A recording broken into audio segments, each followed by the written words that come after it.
My husband Romeo sponsored a poor student. While I was away, she sneaked into our house, wore my husband's pajamas, and posted on Facebook, "My big brother's pajamas are so comfortable," all while taunting me in various ways. But I wasn't afraid at all. In just a few rounds, I completely defeated her, leaving her in utter disgrace. Chapter 1. Late at night, I got up to drink some water and couldn't fall back asleep. My husband was sleeping soundly, and I didn't want to disturb him. So I opened Facebook to pass the time. The more I scrolled, the sleepier I got. But just as I was about to put my phone down and go back to bed, I stumbled upon a post that snapped me wide awake. In the picture, a girl was wearing a black men's pajama top, slightly exposing her collarbone, her eyes looking hazy and seductive. That girl was the same student my husband had been sponsoring, even though I had never met her. My husband had shown me a video of her before.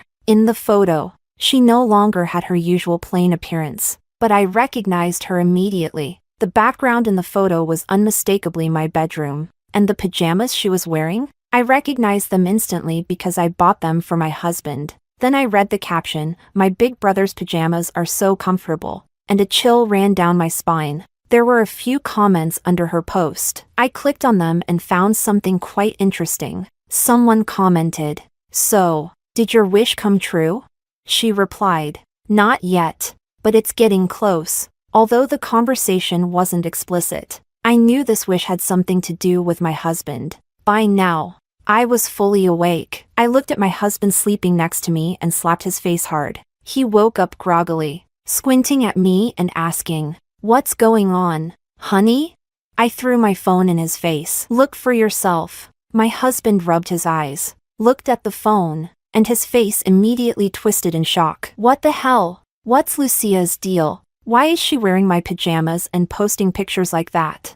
I crossed my arms and glared at him in disgust. "You tell me, how should I know?" He scratched his head, trying to remember. "Oh, wait, I think I know. Babe, remember last month when she said she had nowhere to stay? You were kind enough to let her crash at our place for a night. She probably took the photo then." It all came back to me. That night, my husband and I had gone out, and we didn't return home. She called, saying she had no place to stay. I felt sorry for her, a poor student with no one to rely on, so I kindly let her stay at our place for the night. I never thought I was inviting a wolf into my home. The thought of her wearing my husband's pajamas, lying in our bed, made me feel sick to my stomach. Chapter 2. After this incident, my husband expressed strong disgust toward Lucia. He grabbed his phone and dialed her number. "Lucia, what are you trying to do?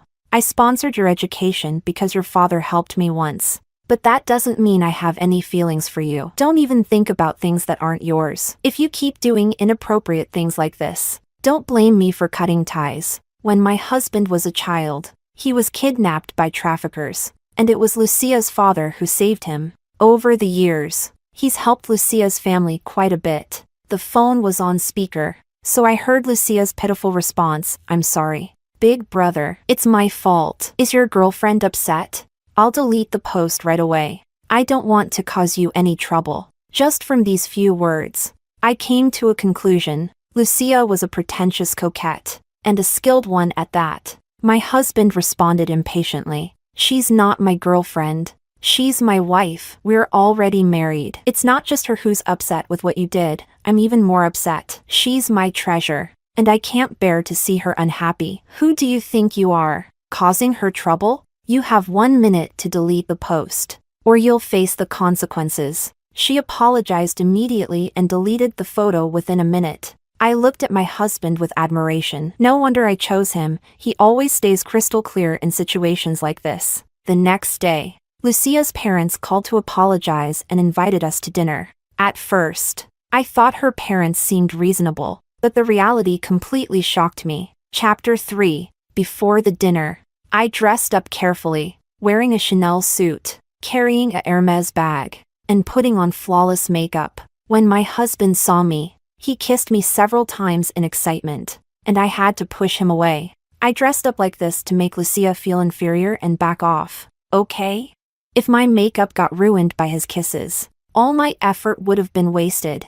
My husband drove us to the hotel, where Lucia's family had already arrived. As soon as we walked in, I immediately spotted Lucia. To be fair, she wasn't bad-looking, she just didn't know how to dress, which made her look a bit frumpy. The moment she saw me, her first reaction was to size me up from head to toe. Especially my Hermes bag and the clover necklace on my neck, it was like she couldn't stop staring at them. A few seconds later, she shifted her gaze and smiled at my husband. Big brother, you're here. She didn't even bother to greet me, which made it hard for me to believe it wasn't intentional. Such a low-level trick. Of course, my husband saw right through it. He immediately introduced me. Let me introduce my wife, Olivia. She froze for a moment, then smiled and greeted me. Hello, sister. Nice to meet you. My husband corrected her impatiently. She's my wife. You should be calling her sister-in-law. Lucia hesitated,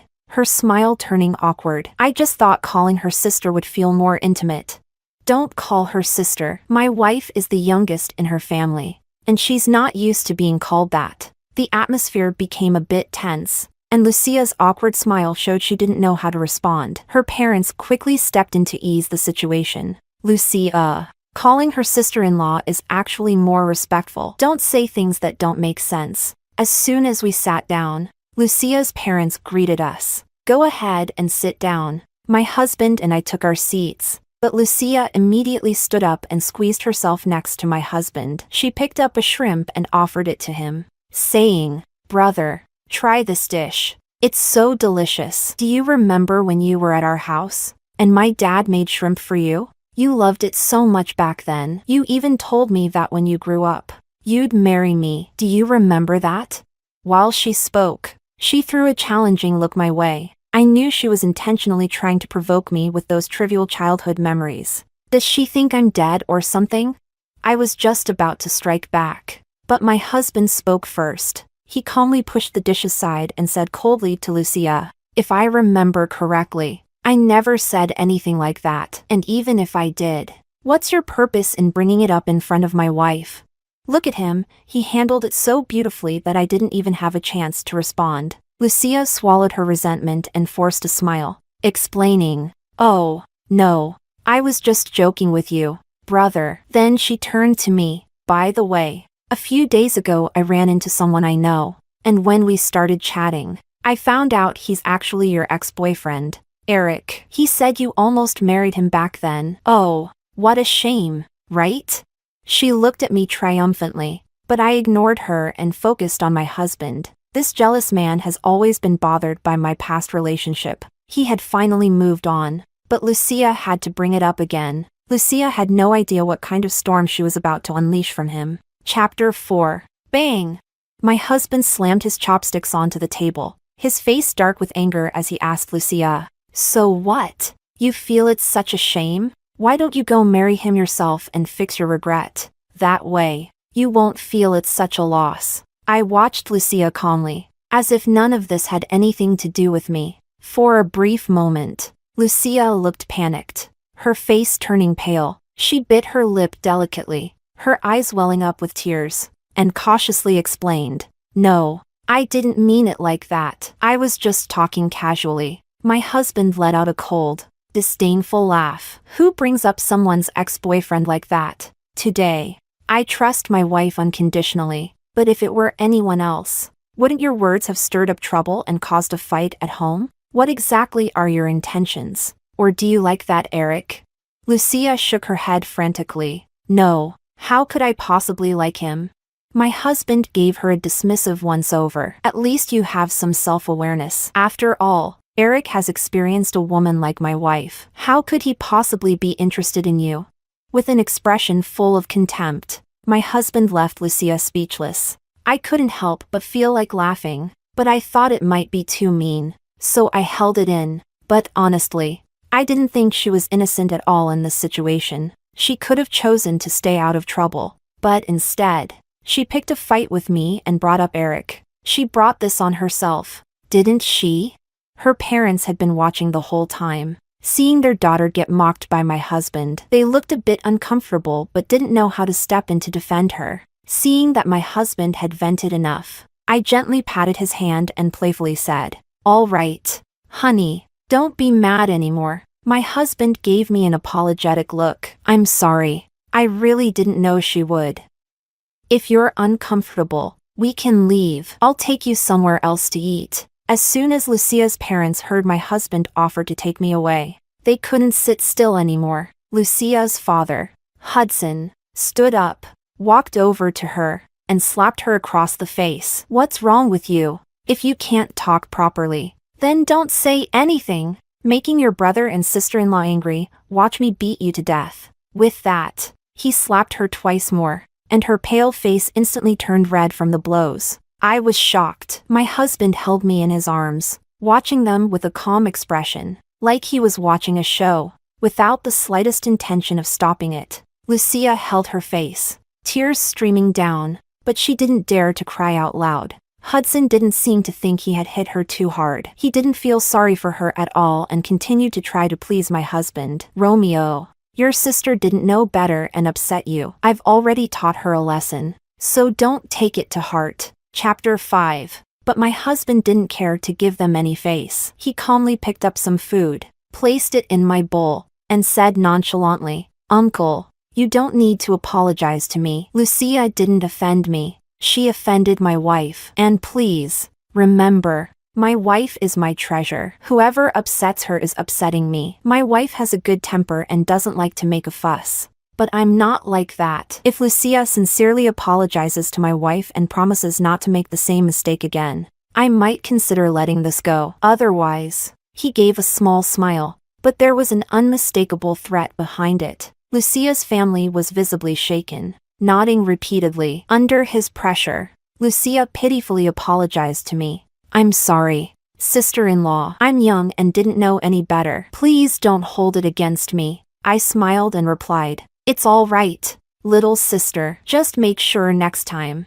you don't wear my husband's clothes in our house. After all, my husband has a bit of a cleanliness obsession. That outfit was quite expensive, and he burned it that very night, saying it was too filthy to keep. I really don't know what to do with him." Lucia stood there, her face drained of color, swaying as if she was about to faint. Seeing I was satisfied, my husband added, "All right. Your sister-in-law is generous and doesn't care to hold grudges against you." Lucia stopped sobbing, slowly raising her teary eyes, looking pitiful as she whispered, "Okay, brother, I won't dare do it again." Only then did my husband's expression soften. We continued to eat, though the tension remained between us. Lucia kept sobbing quietly while she ate, but my husband didn't spare her even a glance. As the meal was winding down, Hudson sensed the moment was right and cautiously began, "Romeo, you see, my wife and I have been here for a while, and staying in a hotel for so long isn't ideal, right? How about we buy a department here? What do you think?"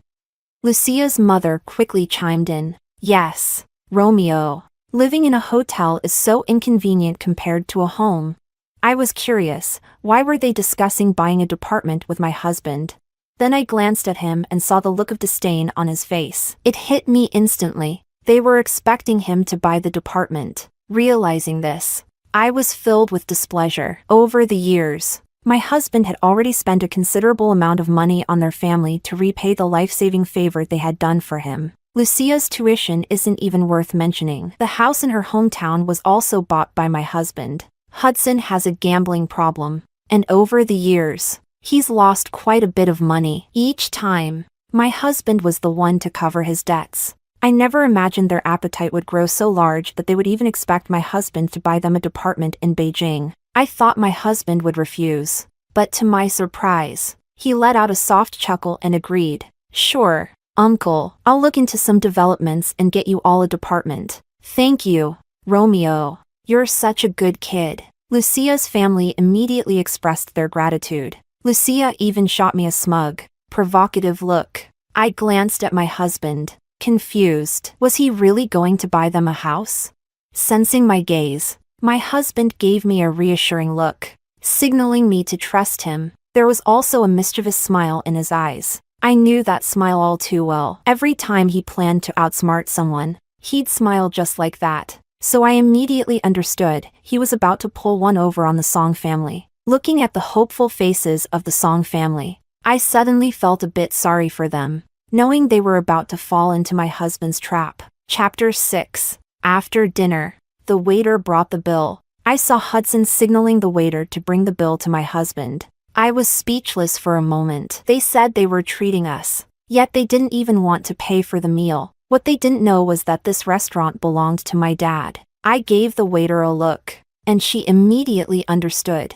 Standing firmly in front of Hudson without moving, Hudson was about to ask my husband for help, but I spoke up at just the right moment to cut him off. Honey, I'm a bit tired. Let's go home. My husband looked at me with a doting smile and playfully tapped my nose. Tired already, you little rascal? Let me carry you home. In front of everyone, my husband picked me up in his arms. As we turned to leave, I caught a glimpse of Lucia's face, full of jealousy and frustration, as if I had stolen something that rightfully belonged to her. But this was my husband. After all, she was destined to just stand there, helpless, with no way to change things. Once we were in the car, I said to my husband, "Did you see Lucia's expression? She looked like I had just stolen billions from her. She was practically glaring daggers at me." My husband kissed me on the cheek, stroked my hair, and pulled me into his embrace. "She's nothing. Let her jump around for a bit. I'll deal with her and her family all at once when the time comes." I was a bit confused. "Honey, what do you mean? Aren't her parents your saviors? And didn't you say you were going to buy them a department? Why are you talking about settling scores now?"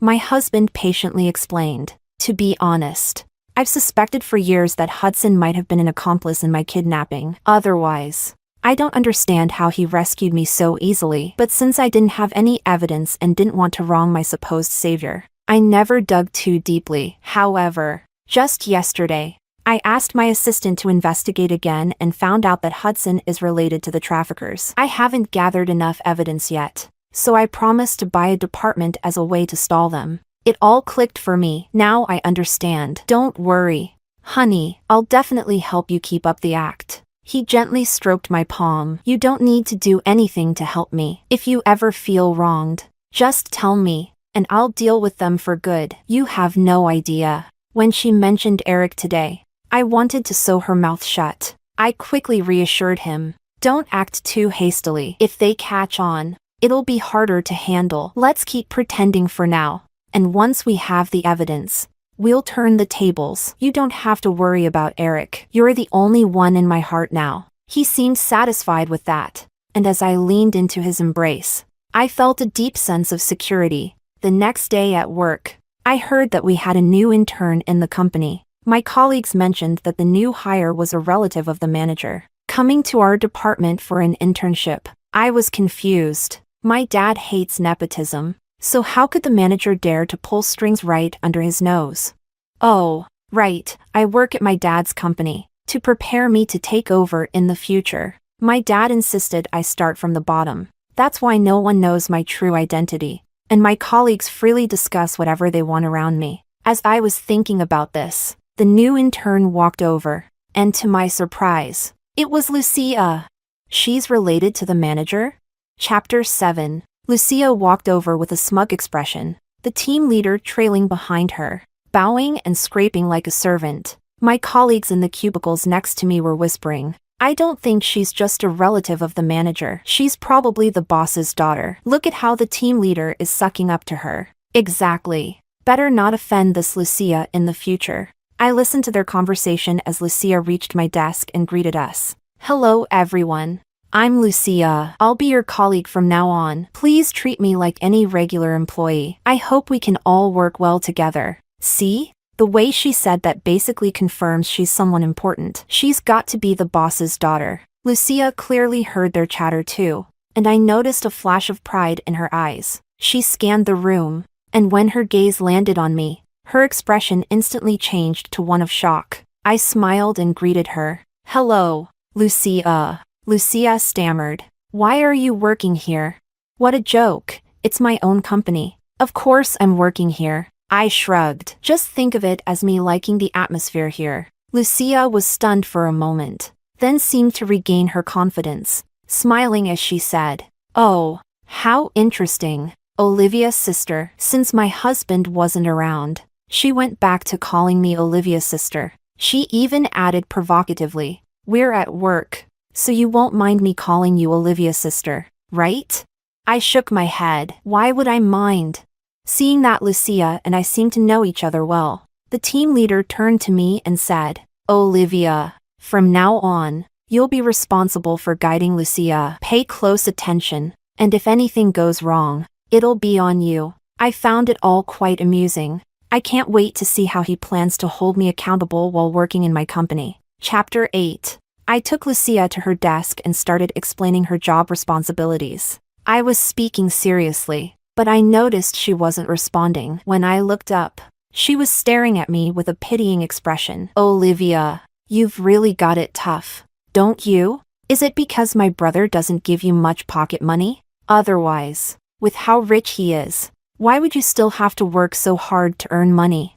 I suppressed my anger. "I just enjoy working." She clearly didn't believe me. "Sister, don't be so tough. I know you have your reasons. After all, my brother has spent a lot of money on me, paying for my education, buying my family a department, so why would he be stingy with you? Doesn't this show that he doesn't really see you as part of the family?" "Sister, I think you're kind of pitiful." Her eyes looked teary, as if she were truly pitying me. With how saintly she seemed, I thought even the statues of the gods at the temple would step aside for her. I answered her impatiently, "You don't need to worry about me and my husband. You're new here, so focus on learning your job properly. Otherwise, when you get fired, you might not know where to go cry." "Fine. I won't press on your sore spots anymore. But you don't really think I'm just a lowly intern, do you? Let me tell you, I'm only here to transition. Soon, I'll be your boss," she said smugly, looking at me like I was something dirty. How ridiculous. What else could she be but an intern? Lying to others is one thing, but lying to me, the real boss? Laughable. I was irritated, but remembering my husband's plan, I held back my anger. "Oh, well, I wish you the best in achieving your dreams." After work, my husband came to pick me up in his Porsche. As soon as I got in the car, he leaned over. "My precious, you've worked hard today. Are you tired? Want me to massage your legs?" I put my legs on his lap and ordered, "Of course. I'm exhausted." "You have to keep massaging until I'm satisfied." My husband massaged my legs for a while, and I felt the tension easing. Just as I sat back up, I noticed Lucia standing in front of the car, her eyes red and puffy. Anyone who didn't know better might think I was the mistress, and she was the wife. I was a bit freaked out. How long had she been standing there? Did she just witness me being intimate with my husband? The thought that she might have been spying on us made me shudder. What's wrong with her? Before I could react, my husband honked a few times and lowered the window. "What are you doing standing in front of someone's car? Are you trying to get hit or die? What's wrong with you?" She pitifully replied, "I was just passing by." "Passing by and just standing there? Are you trying to spy on us being intimate? Are you a peeping Tom?"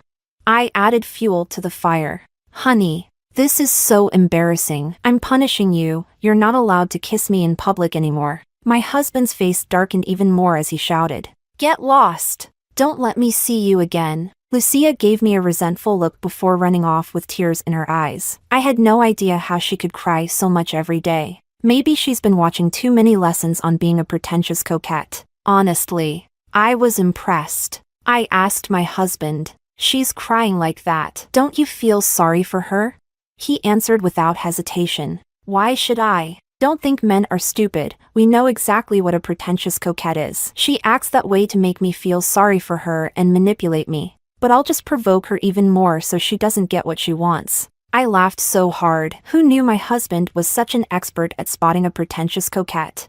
I didn't think much of the incident, but the next day at work, rumors about me were flying everywhere. Chapter 9. As soon as I got to work, I noticed my colleagues whispering behind my back. "She's the one who got into the luxury car yesterday." I never would have guessed she's that kind of person. So shameless. I was baffled. Just because they saw me getting into my husband's car, why would they call me shameless? My husband and I are in a perfectly legal relationship. I went to find my colleague Ava, whom I get along with, and asked her what was going on. She whispered, "You don't know? There's a rumor going around that you stole Lucia's boyfriend, and she caught you red-handed." She was crying in front of the car. I couldn't help but laugh in disbelief. Lucia's ability to twist the truth is impressive. Since when did a legal wife become the third party in the relationship? She is the third party. For goodness sake. Too bad for her. Though, she's been trying to meddle, but my husband can't even be bothered to give her a glance. I wasn't interested in addressing such low-level rumors. After all, I'm not planning to stay a mere employee here forever. Once I take over my dad's position, the rumors will naturally fall apart. Why waste time explaining anything? I grabbed my cup and headed to the break room to get some water, but as I approached the door, I heard Lucia's pitiful voice. "I don't know why Olivia has to be so cruel and steal my boyfriend." Someone quickly chimed in. "Why else? She's after his money. Of course, she likes to act like a wealthy socialite, but turns out she's just like that." But it wasn't until I saw you, Lucia, that I realized what a real wealthy and modest girl looks like. I knew that voice all too well. It was Sarah. She always loved competing with me. If I wore Chanel, she'd get the same one. If I carried a Hermes bag, within days, she'd find one just like it. Of course, hers were all knockoffs, but she convinced herself that mine were fake too. So hearing her badmouth me wasn't surprising at all. After overhearing this, I held my head high and walked in. As soon as Lucia saw me, she immediately went silent, her face turning pale. But Sarah, who had been badmouthing me as well, glared at me with disgust and continued with veiled insults. "Ugh, don't you think people who ruin others' relationships are just the worst? I feel sick working in the same company as someone like that." Lucia kept nudging her, signaling her to stop talking. But Sarah, relentless in her mockery, sneered at me. "Why aren't you saying anything? Feeling guilty, are you?" I paused from getting my water and asked, "Why should I feel guilty? You stole someone's boyfriend, and you dare ask why you should feel guilty?" Ignoring her, I turned to Lucia and asked directly, "Lucia, you tell me, did I steal your boyfriend or not?" Lucia hesitated, stammering, but she couldn't bring herself to say it. Sarah, still unsatisfied, kept pressing her to speak up and humiliate me. "Lucia, don't be shy. The one who should be ashamed is her for stealing your boyfriend." Lucia pushed her away. "Can you stop already? What does this have to do with you?" She shot me an angry glance and stormed out of the room. Sarah, looking confused, deliberately bumped into me as she left as well. "That's fine. When it's time to settle the score, Sarah will be the first on the list." Chapter 10. During dinner, my husband and I were eating at the table when his phone suddenly rang. I glanced at the screen. It was a WeChat message from Lucia. My husband opened it, and it was a picture. In the picture, I was chatting with a male colleague, and because of the angle, it looked like we were quite close. In reality, we were just discussing work, but Lucia had sneakily taken the photo, worried that my overly jealous husband might misunderstand. I quickly explained, "It's not what it looks like. We were just discussing work." But my husband interrupted me. "Come on, honey, how could I believe such a cheap trick? Besides, with such an amazing husband, how could you possibly be interested in anyone else? I trust you unconditionally." A warm feeling washed over me, and I hugged him around the neck. "You're too adorable. I love you." Then I watched as my husband replied to Lucia. "So, what are you trying to say? Do you think this guy is better than me? Or are you suggesting my wife has poor taste? What's wrong with you?" Lucia responded, "That's not it, big brother. I just saw them looking so close and thought something was off. So I wanted to remind you." My husband replied, "Oh really? Should I send you a banner to thank you? Your attempt to sow discord is so obvious. Do you really think you're clever?" "Lucia, how could you think that way? Big brother, I only want you to be happy, but I'm afraid she might not appreciate you. My husband, whether she appreciates me or not is none of your business. And for the record, I like treating my wife unconditionally well, even if I end up being her simp. I'd do it willingly. Do you get that? She didn't reply after that. I think my husband's words must have hurt her. What I didn't expect was that the next day at work, Lucia acted as if nothing had happened, without the slightest hint of awkwardness. But her sidekick, Sarah, greeted me with snide remarks. These days, it's amazing how people who steal boyfriends still have the nerve to show their face in public. Lucia, pretending to be virtuous, tried to stop her. Feeling frustrated, I decided to shut her up once and for all. I pulled out my marriage certificate from my bag and threw it in her face. Take a look. That's not Lucia's boyfriend. That's my husband, so whoever's trying to be the third party, it sure isn't me. I suggest you shut your mouth. Sarah glanced at the certificate and froze. She turned to Lucia. You told me the CEO of the group was your boyfriend. What's going on? Lucia flat out denied it. I never said that. You just assumed it yourself. Sarah looked like she wanted to argue, but she held back, probably because of Lucia's so-called boss's daughter status. By this time, our argument had drawn a crowd of onlookers. Lucia was visibly embarrassed, unable to explain herself, so she just kept crying, making it look like I had done something horribly wrong. But I didn't miss the brief flash of satisfaction and malice in her eyes. Olivia, what's going on? Why are you bullying a colleague? The team leader walked over, not even asking for details before blaming me. I couldn't help but wonder what kind of monsters my dad's company had hired. I asked him, why don't you ask Lucia and Sarah what they did?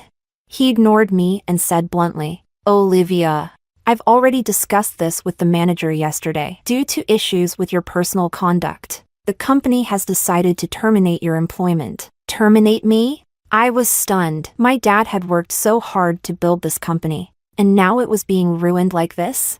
No investigation, no questions, just firing an employee out of the blue. It was outrageous. I took a deep breath and sat down, looking at him. If you're going to fire me, then bring the manager here. I'll speak to them myself. No need to involve the manager. The reason is simple. Our company doesn't need an employee with poor moral character. I said bring the manager here, or don't blame me if things get ugly. The team leader, Sarah, and Lucia looked at me like I was crazy. Are you out of your mind? Do you think you can just demand to see the department manager whenever you want? Pack up your fake luxury goods and leave before I have to call security. Lucia pretended to be kind. Olivia, you should just go quietly. This isn't my brother's group. Even if things get messy, he won't be able to help you. Oh really? I said with a calm smile. Well, let's see who's actually in charge here. I pulled out my phone and called my dad. Dad, your daughter is being bullied. You should come over. Sarah sneered.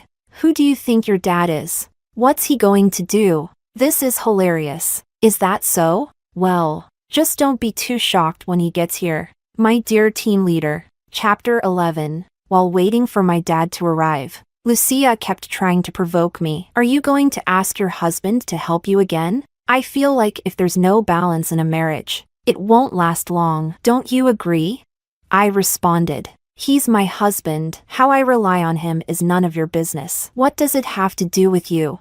He'll dump you sooner or later. Don't worry. Lucia finally dropped her fake facade, her face twisting with malice. You really think that even if he leaves me, he'll choose you? Do you even think you're worthy? I asked her mockingly. And you think you're worthy? You're just a pretty face. What else do you have going for you? Well, it seems like you don't even have that going for you. At the mention of looks, Lucia snapped. She raised her hand to slap me, yelling, "You vicious woman!" I quickly tried to step back, but I wasn't fast enough. Just as her hand was about to land on my face, I heard a familiar voice. Stop right there. If you dare touch my wife, I'll make sure you regret it. It was my husband, Romeo. Lucia froze in fear and lowered her hand. Romeo stormed over to me, carefully inspecting my face. Once he saw that I wasn't hurt, he let out a sigh of relief. Did she scare you? He asked me. I shook my head, and then he pushed me toward Lucia. She tried to hurt you. So logically, I should help you hit her back. But I don't hit women, so you should return the slap yourself. Don't worry about your hand hurting. I've got some ice prepared for afterward. I whispered to him. Have you gathered all the evidence of their involvement in trafficking? Don't worry, the police have already taken her parents into custody, and they're on their way to arrest Lucia. Go ahead and hit her. 4 days. Romeo had been using the house as bait to stall Lucia's parents while he gathered evidence of their involvement in child trafficking. I looked at Lucia's pale face as she bit her lip, her eyes glistening with tears. Her voice trembled as she spoke. Brother, how can you be so heartless? My husband wasn't moved in the slightest. In fact, he looked impatient. Who told you to bully my wife? And stop calling me brother, it makes me sick. Still refusing to give up, Lucia tried one last desperate plea. Brother, why are you being so cruel to me? It's this woman who's been poisoning your mind, isn't it? My wife is poisoning our relationship. You think you're even worthy? You're not even a fraction of her. Just look at all the horrible things you've done. You said you had nowhere to go, and my wife kindly took you in. But what did you do? You sneaked around wearing my pajamas and posted pictures on Facebook. And that's not all. You've been picking fights with my wife ever since. Did you think I wouldn't notice? Then he turned to me and said, "Don't be soft. Hit her."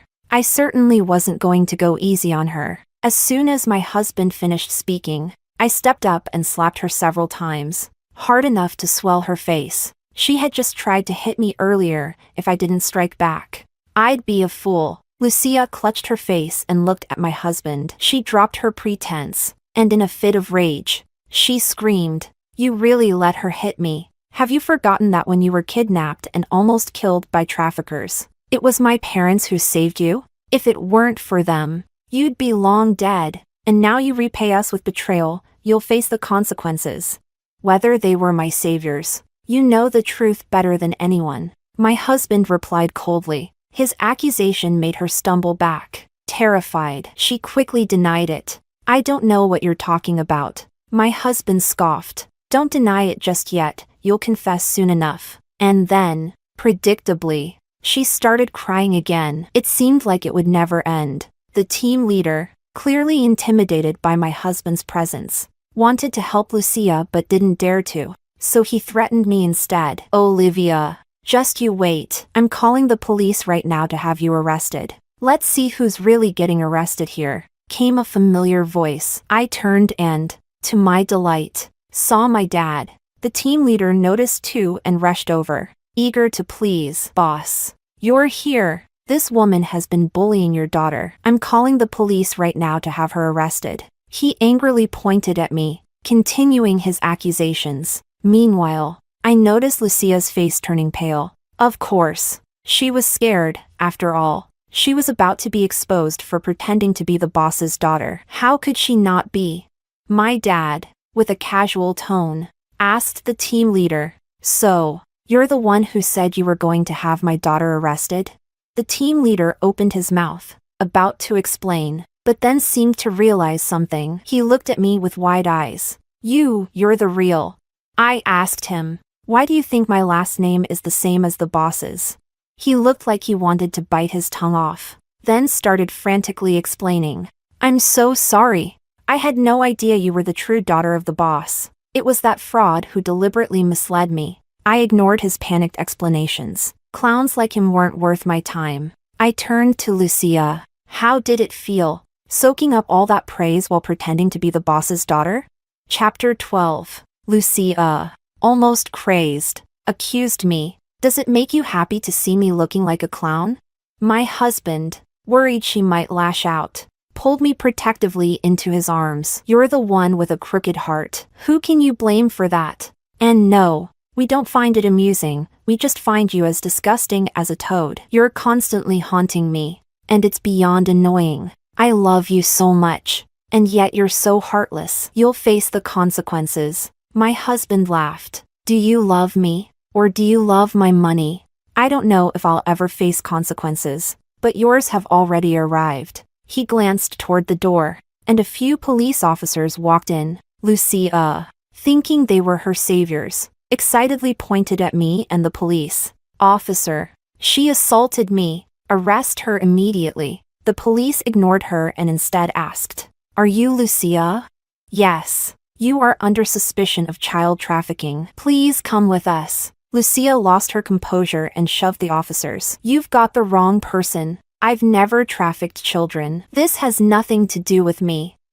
The police responded. "Is that so? Your parents just confessed, and they implicated you in the trafficking over the past 2 years." "No, they're lying. Don't believe them." Lucia struggled frantically, but she couldn't overpower the police. As she was being taken away, she glared at me with pure hatred and screamed, "Olivia, you B***TCH. This is all you're doing. You've ruined me. You'll get what's coming to you." My husband quickly pulled me into his arms. Shielding me, he calmly replied, "Your family's twisted actions, trafficking so many women and children, have caught up with you. You're facing your own karma. Yet you still want to blame my wife. You're disgusting." Lucia's face twisted even further as she saw how much he was protecting me. Yet she still clung to a sliver of hope and asked, "All these years, was it because I'm a trafficker's daughter that you didn't like me?" My husband spoke clearly. "Even if you weren't involved in human trafficking, I wouldn't spare you a glance. My heart only belongs to my wife. Stop being delusional. You and your parents. Your souls are filthy. Enjoy your time in prison. You've been pretending this whole time, haven't you? All that talk about repaying a debt, you knew the truth from the beginning, didn't you? I'll kill you. You've ruined me." Lucia was so agitated by his words that she started thrashing wildly, nearly breaking free from the officers restraining her. But in the end, she couldn't overpower the police, and they handcuffed her and took her away. As the commotion ended, my dad addressed the employees. "This is my only daughter, and she is the future leader of this company. From now on, follow her guidance." The room erupted in applause as everyone welcomed me to my new role. I glanced around and saw Sarah and the team leader trembling with fear. I used to be frustrated that my dad made me work from the bottom up, but after experiencing all the sycophants and opportunists, I finally understood his wisdom. After the formalities, my dad left to attend to his own matters, and my husband was called to the police station to assist in the investigation of his past kidnapping. The case hadn't been easy to solve, but Lucia's father, desperate for money, had recently kidnapped more children, and my husband's team caught him red-handed. The evidence was undeniable. What surprised me the most was that Lucia had been involved in the trafficking as well. With everything resolved, I turned my attention to Sarah and the team leader. Both of them immediately looked at me with forced smiles, trying to explain, "We're so sorry. It was Lucia who deliberately misled us. That's why we were fooled." Sarah stammered, "I'm sorry. I was just deceived by her. I thought she was the boss's daughter." I asked calmly, "If I weren't my father's daughter, would you still be apologizing to me like this?" They stammered and fumbled for an answer. Their guilt was obvious. These two were nothing but small-minded opportunists. I didn't bother to say another word. I fired them both on the spot. People who play favorites and step on others like this are nothing but trouble for the company. In the company I've taken over, I won't tolerate such small-minded individuals. I also fired the department manager who let Lucia into the company. When someone is fired from our company and blacklisted, it's nearly impossible for them to continue working in the area. I suppose this is just the karma they deserve for their wrongdoing. Chapter 13. A few months later, my husband told me that the family of Lucia had been sentenced. It turned out that it really was their trafficking ring that had kidnapped my husband years ago. But when they saw that, even at a young age, he had an extraordinary presence, they decided to aim for something bigger. Lucia's father stepped in, pretending to be the good guy who rescued him, giving him food and shelter. But in reality, they were filled with malicious intentions. Hoping to reel in a bigger catch, they were truly insatiably greedy. Thankfully, my husband remained clear-headed and never fully trusted them. Most of the money he had given them was recovered as well. What made us even happier was that, through this investigation, many trafficked women and children were rescued thanks to my husband's efforts. It was truly satisfying. When I thought about those women and children who had suffered abuse, my heart ached. Human traffickers deserve the harshest punishment. They should be cut into 1,000 pieces. Later, the prison contacted me, saying Lucia wanted to see me. I refused immediately. There's no reason for me to see her. She was involved in so many cases of child trafficking. She deserves to spend the rest of her life suffering in prison. I only hope she spends her days behind bars in endless regret. After hanging up the phone, I asked my husband, "How were you able to see through Lucia's pretentious coquette act?" My husband replied, "You have to understand. There's no such thing as a high-level pretentious coquette or a truly clueless man. Every man can see through pretentious coquette intentions, some just choose to pretend they don't." I kissed him on the cheek. "You're amazing." I nestled into his arms as he gently rubbed my belly and asked, "Isn't it about time we had a baby?" I nodded and looked up at him. The sunlight streamed in through the window. A small gleam of golden light touched the tip of his nose, and another shimmered on his lips. The cicadas chirped from the sycamore tree outside the window. This was a perfect moment.